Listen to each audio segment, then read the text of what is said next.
If you walk through that door, Patricia, don't come back when you finally realize that no one needs a woman like you. Michael's words cut across the room. After 9 years of marriage, everyone expected Patricia to break down in tears.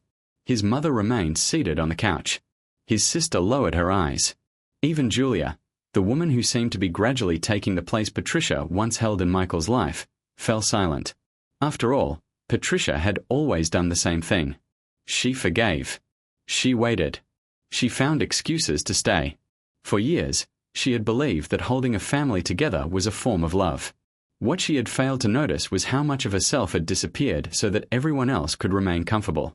Michael folded his arms. Are you really leaving after everything I've done for you? Patricia did not answer. She walked toward the table beside the window and picked up an old beige coat. It was the same coat she had worn many years earlier, on the night she sat beside Michael while he cried, terrified of losing his first job. That night, he had held her hand and promised, "When our life finally gets better, I will never forget the person who stayed beside me during the hardest days." Patricia ran her fingers over a loose button on the sleeve. Michael had forgotten. She had not. Everyone waited for her to remind him of the sacrifices she had made. They expected her to speak about the sleepless nights, the dreams she had postponed, and all the time she had placed his needs before her own. Instead, she put on the coat, picked up her bag, and smiled. It was not the smile of a happy woman. Nor was it the smile of someone pretending not to be hurt. It was the calm smile of a person who, after many years, had finally stopped asking permission to choose herself. "You're right, Michael," she said. "I don't know what my life will be like without you." He smiled, certain she was surrendering. Patricia opened the door. "But I think I've spent far too long without knowing what life with myself could be like." When the door closed, Michael announced that she would return before dark. His mother agreed. No one in that room knew that Patricia had carried a small key in the pocket of that old coat for almost 2 years. It did not open a vault filled with treasure. It opened the place where, in silence, she had begun rebuilding the woman everyone believed had disappeared. To understand Patricia's smile, we have to go back, not too far, but far enough to remember who she had been before she became known simply as the woman who solved everyone's problems. Patricia was born in a small rural town. She grew up watching her mother take care of the house, her husband, her sons, and seemingly the entire world around them. From an early age, Patricia learned that love, especially for a woman, was often expected to mean endless self-sacrifice. When she moved away and began working as a nursing assistant, she felt for the first time that she had something that belonged to her alone. She had an identification badge with her own name on it, a uniform she had chosen herself, and hospital shifts for which she carefully prepared the night before. She met Michael at the hospital. His father had been admitted for several days, and Michael came to visit him. Patricia remembered the smallest details, his nervous hands in the waiting room and the cup of coffee she brought him, even though he had not asked for one. "Thank you," he said with surprise. "Most people wouldn't do that." "I would," she answered simply. He smiled. It was the sincere smile of a man who had not yet learned to hide what he felt. They dated for 2 years and married in a modest neighborhood hall. There were only a few guests, but the tables were overflowing with food prepared by neighbors. Patricia wore a dress borrowed from her cousin. Michael cried when he saw her enter. Back then, he still said things like, "You are the strongest person I have ever known." Back then, he still asked how her hospital shifts had gone. The first years of their marriage were difficult. Michael lost his job soon after the wedding. Patricia stayed beside him through the uncertainty. On one particularly cold night, with their heater broken, she wore the beige coat inside the house while Michael cried because he was terrified of the future. That was the night he made his promise. "When things improve, I will never forget the woman who stood beside me during the hardest time of my life."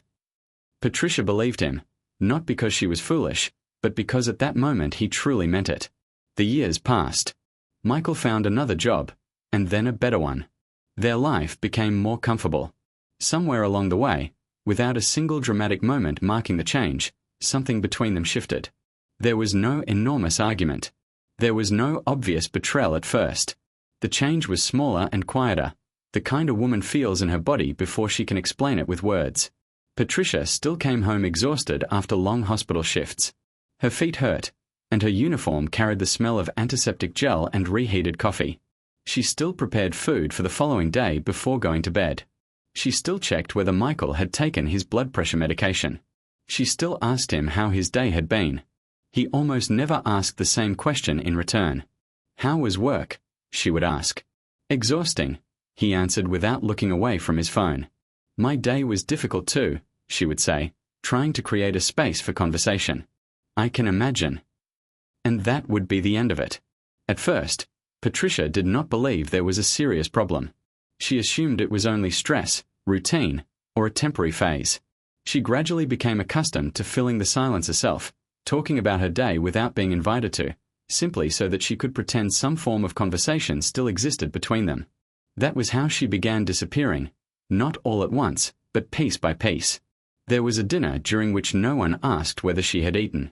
There was a birthday that Michael almost forgot, remembering only at the last moment. There was a message she sent during a hospital shift, telling him she missed him, which he never answered. Michael was not cruel in the obvious way villains were cruel in movies. He did not scream at her or humiliate her in front of strangers. His cruelty was quieter. It lived in his indifference. It was present in the way he accepted her care as something guaranteed, as if her effort was simply part of an invisible marriage contract. One night, Patricia returned home after a 12-hour shift. Michael asked whether she had stopped at the store.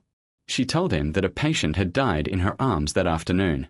"Oh," he said, without lifting his eyes from his phone. "But did you remember the coffee?" Patricia froze with the grocery bag still in her hand. She did not respond. It became another sentence she swallowed. That was what always happened. Whenever she spoke about her exhaustion, Michael told her she was exaggerating. Whenever she tried to share something important from the hospital, he said it was not the right time. Whenever she insisted on discussing a difficult subject, he ended the conversation with, "We'll talk about it later." Later almost never came. Michael's mother, Mrs. Miller, was also skilled at dismissing Patricia's feelings.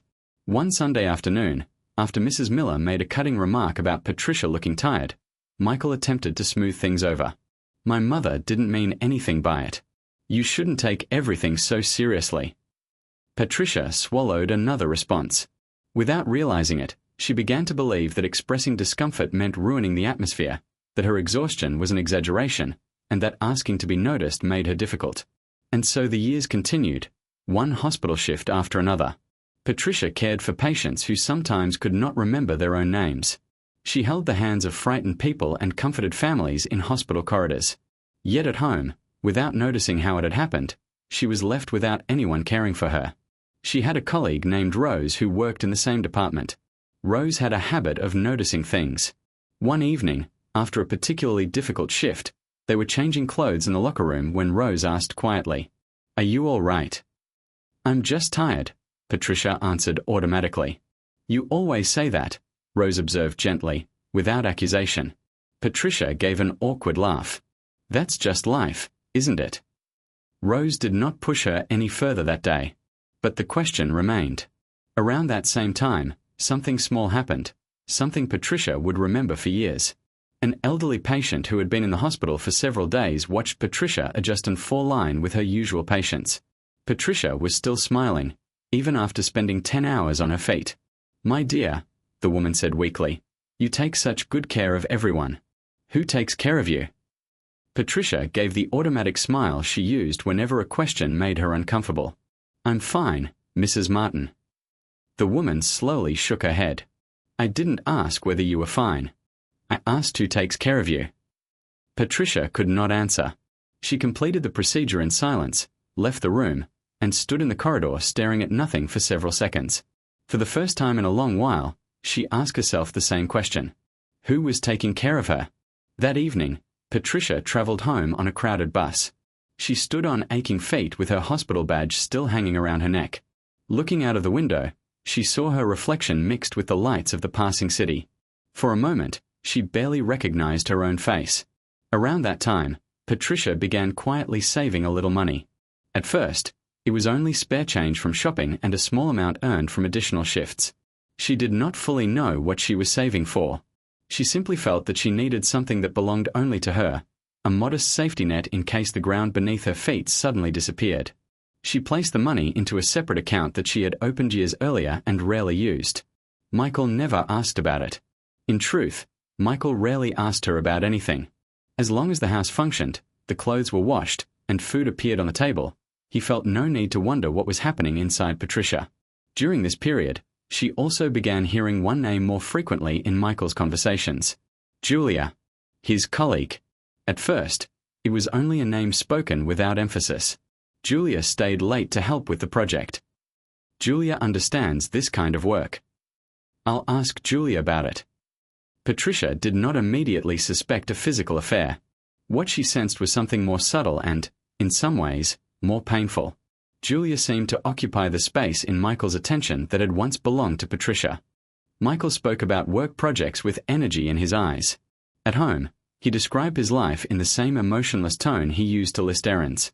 It was not about Julia being better or worse than Patricia. It was about Patricia gradually realizing that she was no longer the person with whom Michael shared his enthusiasm. She had become the place where he stored his responsibilities. One day, Patricia accidentally saw an open conversation on their home computer.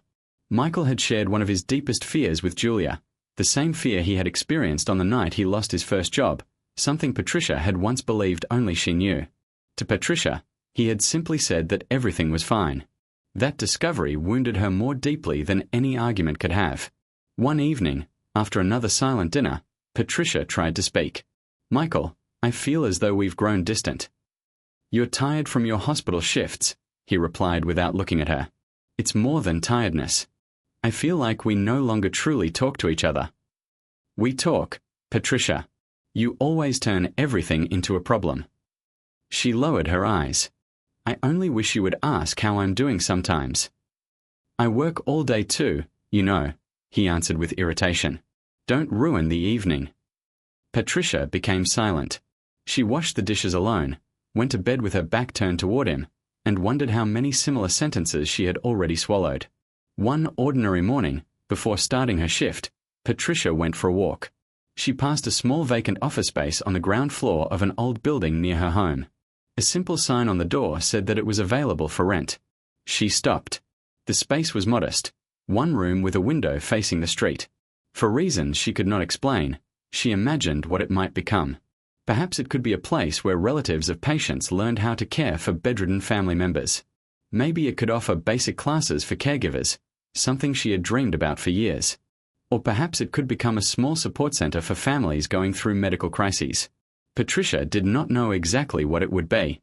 She only knew that, while standing in front of that empty room, she felt curious about her own future for the first time in years. She wrote down the telephone number from the sign on a piece of paper and placed it in her purse. She told no one. Months passed before she called.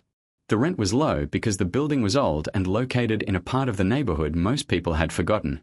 It took several more months to save enough for the deposit. The process was slow and filled with doubt. Patricia repeatedly convinced herself that the idea was foolish. She considered abandoning it, only to return to it again. One afternoon, after signing a simple rental agreement, the agent handed her a ring with a single key. "Everything is ready, Patricia. The room is yours." She held the key in her palm, surprised by how much meaning such a small object could carry. She did not tell Michael, not because she intended to deceive him, but because she did not know how to explain something she barely understood herself. How could she tell a husband who rarely asked about her day? "I rented a room so I can try to remember who I am." Patricia placed the key in the pocket of her beige coat, the same coat she had owned since the early years of their marriage.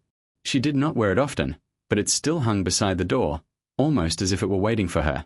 On cold days, when Patricia put it on, she felt the key in the pocket. That tiny weight filled her chest with a mixture of fear and courage. At the time, she had no idea she would carry that key for almost 2 years.